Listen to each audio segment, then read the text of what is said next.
मैं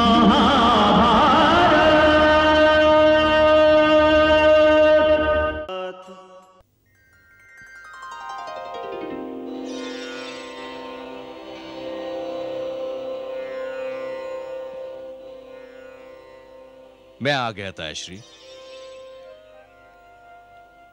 मैंने मोरवी का अभिमान चूर चूर कर दिया है।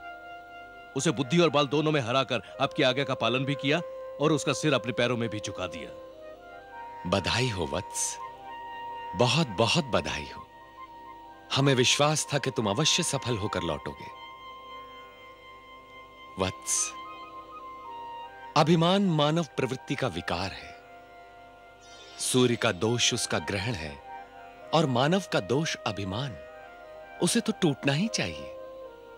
मोरवी अपना अभिमान छोड़कर महान हो गई। यदि आज्ञा हो तो एक प्रश्न पूछूं है श्री।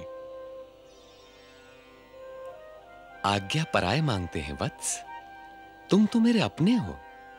पूछो, क्या प्रश्न है तुम्हारे मन में? संसार में ना जाने कितने शूरवीर, बलवान और शक्तिमान नवयुवक हैं, तो आपने मोरवी का अभिमान तोड़ने के लिए मुझे ही क्यों चुना? क्यों? क्या मोरवी तुम्हें अच्छी नहीं लगी वत्स? अच्छी लगी, बहुत अच्छी लगी, किंतु मेरे प्रश्न का यह उत्तर तो नहीं। किंतु तुम ये प्रश्न क्यों पूछना चाहते हो? इसलिए कि आप कोई कार्य अकारण नहीं करते। आपके मुख से निकला हुआ कोई भी शब्द अर्थहीन नहीं होता। आपके हर आदेश में सृष्टि का कोई ना कोई भेद अवश्य छिपा होता है।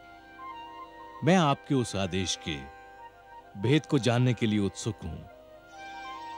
तो यूं कहो वत्स कि तुम भविष्य के आंगन में झांक कर देखना चाहते हो? तो यूं ही समझ लीजिए, किंतु मैं आपके आदेश का कारण अवश्य जानना चाहता हूं। तो सुनो वत्स, यहां संसार में घटनाएं उसी समय जन्म लेती हैं जब महान व्यक्तियों का परस्पर मिलन होता है। तुम्हारा मोरवी का मिलन और विवाह कोई साधारण घटना नहीं है।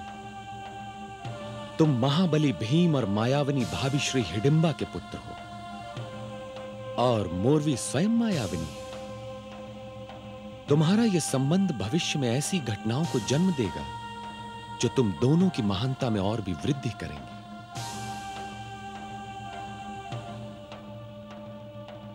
क्यों वत्स, क्या तुम्हारी इस उत्तर से संतुष्टि नहीं हुई?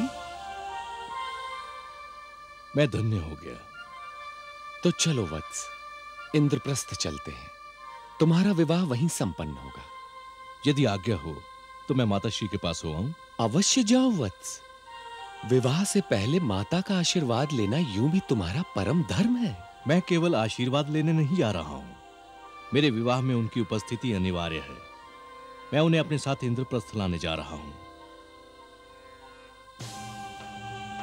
किसी भी बहाने से माता के चरण छूना स्वर्ग के द्वार खटखटाने के समान होता है वत्स। रहा प्रश्न भाभी श्री को इंद्रप्रस्थ लाने का, तो अवश्य जाओ, प्रयत्न करके देख लो।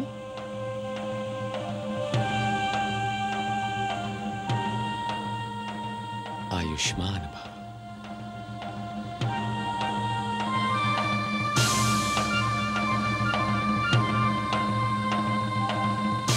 आभा